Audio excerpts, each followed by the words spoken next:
रोजच्या भाजीचा जर मसाला असा असेल तर रोजची भाजीसुद्धा सगळ्यांना आवडेल।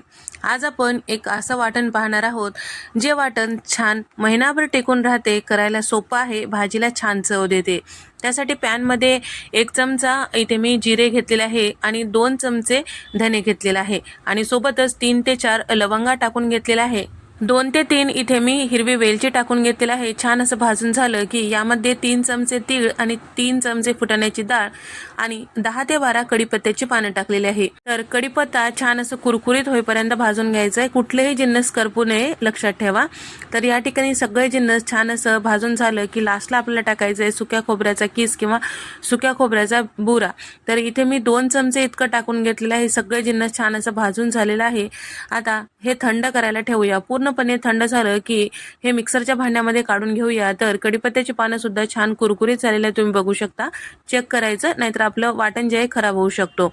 त्यानंतर इथे मी 8 ते 10 लसूण पाकळ्या, 1 इंचाचं आलं, 3 चमचे नायलॉन शेव यामध्ये टाकून घेतलेला आहे। तर यामध्ये कुठलाही तुम्ही फरसाणचा प्रकार टाकू शकता बेसन पिठाचा, तर यामुळे छान खमंगपणा भाजीला येतो।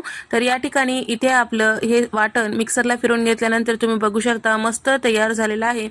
कोरड्या बरणीमध्ये गच्च झाकणाच्या डब्यामध्ये जर तुम्ही हे वाटण ठेवताल तर महिनाभर छान टिकून राहतो। तर फ्रीजच्या बाहेर छान असं टिकून राहतो, फ्रीजमध्ये ठेवायची काही गरज नाही। आता यापासून भाजी कशी तयार करायची ते पाहूया। तर हे वाटण वापरून आपण सुक्या आणि रस्सा भाज्या करू शकता। तर इथे आपण बीन्सची भाजी पाहणार आहोत। तर इथे मी बीन्स घेतलेला आहे साधारण पाव किलो, स्वच्छ धुवून त्यानंतर 1 इंचाच्या लांबीवर कट करून घेतलेला आहे। कढईमध्ये 4 चमचे तेल टाकून घेतलेलं आहे, अर्धा चमचा मोहरी, अर्धा चमचा जिरं घेतलेले बीन्स यामध्ये टाकून 1 मिनिट असंच परतून घ्यायचं। त्यानंतर यावर झाकण लावायचं, गॅसचा फ्लेम कमी करायचा, मोठा गॅस करायचा नाही, नाहीतर हे करपू शकतो। गॅसचा फ्लेम कमी करायचं आणि थोडंसं यामध्ये पाणी टाकायचं, म्हणजे पटकन वाफल्या जाते आणि फारसं वेळ लागत नाही। साधारण एक पाव कप इतकं पाणी टाकून घेतलेलं आहे। झाकण लावल्यानंतर तुम्ही बघू शकता साधारण एक 3 ते 4 मिनिटांनंतर छान असं हे वाफल्या गेलेलं आहे।